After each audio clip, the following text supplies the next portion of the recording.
Okay, so today I'm introducing you to Belinda Allie. I met her in, I think it was 2012, where her primary school team won a game of KFC Mini Cricket against the Proteas. And since then, every time I come down to Port Elizabeth for KFC Mini Cricket Festival, we catch up, I see what she's doing, and she tells me what's going on in her area. So welcome, Belinda. And so how did you actually get involved in cricket, and where did the passion come from? Wow, that was in the late 80s, I think, starting 90s. You know, the saying was always that cricket was a men's game, and it came to fore that cricket in the northern areas, mini cricket, was not functioning, and we had this massive meeting, and as we have that, and I was just interested in saying that, and some guys came out through my experience with some leadership with the learners and said, "What about Mrs. Allie? We're looking for a leader." So they said, no, don't take this woman, because EP Cricket will walk over her. And the words what I said, don't underestimate my integrity, sir. And you know what? It went, and they said, let's give them a 3-month period to run the area, and we'll come back in 3 months' time, and we will then look for a leader. And the 3 months went past, and I started with some of my folks helping and assisting. And what happened? Those leadership just vanished. 3 months after that, everybody came back, and everybody wanted to be elected as the leader. And then somebody just said, could Belinda go out, and some possible guys that also wanted to be part of the leadership, and they said, guys, for 3 months, nothing went on here. And Belinda took this forward.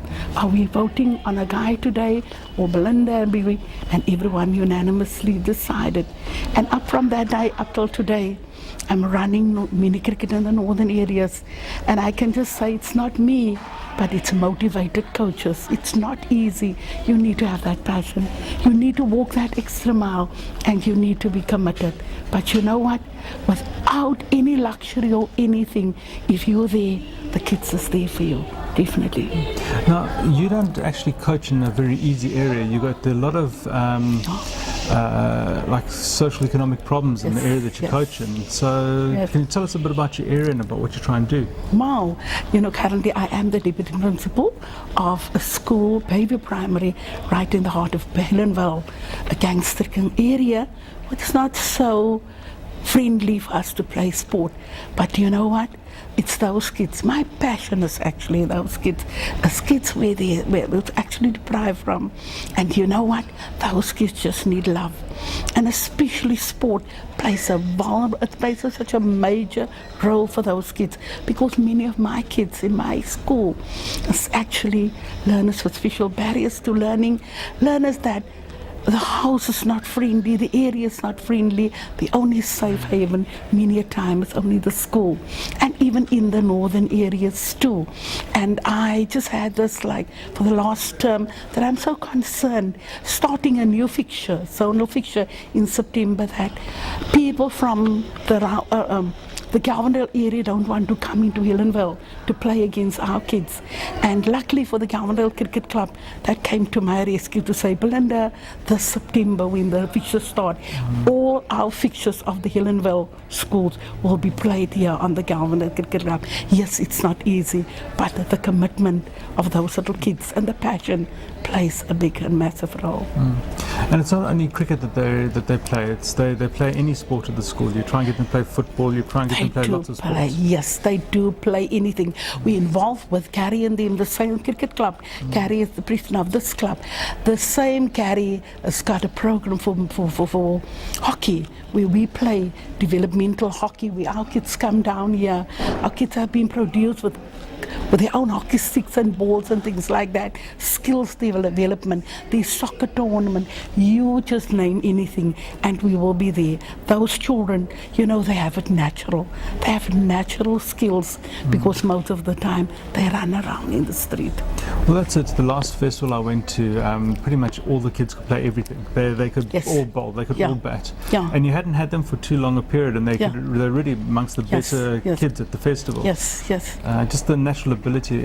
But that's not the only program that you're involved in. There was actually an interesting program that you told me about Sundays, about parents that don't spend enough time with their kids. Yeah, I was actually for 3 years, I'm now in Hillenville, but the previous years before that, I was for 7 years at Malabar Primary. And Malabar Primary is an area where you will find a lot of foreigners too. And you know, I'd like, for instance, these Pakistani guys, these children from Jordanish, these children from India, that came into South Africa. And these children, just parents have a passion for the game. And you know what, many a time there it's a more safer area where I can get parents out there, and they were so passionate when I saw the parents coming to watch anything. So I said, how about a parent, father and son, mother and daughter, or mother and son, any parent come and have. And it was such an amazing thing that up till today you will never, those parents won't forget you. You know, even coming to a festival, they still fall under my zone. And for me it's so immaculate to think that those parents will never forget and say, Ma'am Ali, what can we do? How about this? And things like that. As I say, we've slotted them up now. Children with potential up with the Government Cricket Club. Here's a beautiful hub here, and things can really work. So yes, looking forward to the new term starting now in September. We're looking forward to mostly, and I can say looking forward to a lot of possibilities really. I mean, primarily you're actually an educator, so Yeah. I mean, what benefits is sport actually playing in the actual school to actually help educate the kids, or help you facilitate the education of kids? Yes, first of all, I'm also a remedial therapist, and being a remedial therapist is that, especially I told you, just the schools, and even in any school, and even especially in our school, when we get these barriers to learners, these learners in our school with fetal alcohol syndrome, and many of these kids are so severely that to say that if they can play, if children can have that little, many of these problematic kids, do you know when is the best time to find these kids? It's actually on the sport field, just to interact with them and say that something didn't go well today in the class. So what about that? Can we talk now? I see you doing so well here, but I was concerned about you. What transpired? You get these little kids that is ADD, attention deficit disorder. You know, when you're busy with maths, they think of the cricket. You have to read that child to say, oh, we're going to play today. We're going to play this afternoon, but we have to do maths now first. You know, mingling up the sport with an integral, you know, sport play such an integral part to show them that we are here for you, we're going to have fun, but sport, but education is also important. Making it for them like so easy, and for instance, in our whole portfolio, our subjects, we have life skills, we're supposed to do first aid, we need to play sport, we need to have ball skills. So that is also a thing that we must promote really in our schools, and that will really keep the children really a healthy mind. Now, Belinda, you're very much involved in the Government Cricket Club and the Government Club in general. What was your involvement? You said that you were voted on the board. Yes, what happened here, the Government Cricket Club, I've always had the joke to say that it's a men's world here, and it was so phenomenal to see that I am the only lady around. And what I can say of the Government Cricket Club, what I look so up to, is they are a very quite organized group of people. You know, everybody is hands-on. I can also say the success of mini cricket in the northern areas. I coordinate 48 schools. It's really, I can say thank to Government Cricket Club. Whenever I have a festival, whenever I have a meeting, I can't have a meeting at my own school because people won't come into the area, but this is my haven, and it's always a full house. Whenever I need some coaching, I know that I have the backup plan. The hub guys will be here, people around will assist. Whenever I have, as I say, I can have a seminar here, I can have some coaching, we can have anything to motivate them. Gary and the guys, Robin of the hub, everybody, Richard and them, they really a hands-on group for me, everyone in this club. And that's so phenomenal to see that. Years ago when we spoke about structures was always that mini cricket zonal groups should interact with clubs. And I am open to any club. But we need to know that you need to have a structure. You need to have a structured play. I thank the Almighty for having a well-organized place. Like, for instance, I can say, we can come and play here anytime. I can come in here to know everything will be in place. I come in here and I know that these guys have sorted out everything for me here. And this is, the Governor Cricket Club is such a, I don't know how to explain it. It's actually a little mansion that I can actually see, a little beautiful, precious haven. You know, like what Richard and Gary and them did here. It's phenomenal. They built this place from nothing. And this is what we want. The passion these guys have. And the passion for the kids too. And that's phenomenal. Whenever we have a coaching here, we will get all these guys playing, these senior guys coming out, the group, to come and coach in between, interact with the group. And that is enough for me. And it's quite phenomenal. Now, it's very important for the kids at your school to actually deal with role models, because they often don't have the right kind of role models in their society. Who provides those role models here, besides for yourself, naturally? Absolutely. There must be other people. Absolutely. Thank you for asking that. Do you know what? Let me speak about my principal today. I have a principal with a pleasant demeanor. Do you know what I can say about my principal? He's quiet and I'm the bubbly one. And you know, it's wonderful how he in his person, this beautiful personality of him, could really be a role model to me too. And many a times we can reach out to the community too. I have excellent teachers, as I can say. And if you want to, it's not easy to teach in Helenville. And you know what? I look so up to those teachers. One day I had a seminar here. And the seminar started 1 o'clock. And I said to my whole staff, you need to pay 10 rand and you need to be in the seminar. And it was amazing that everybody brought their 10 rand.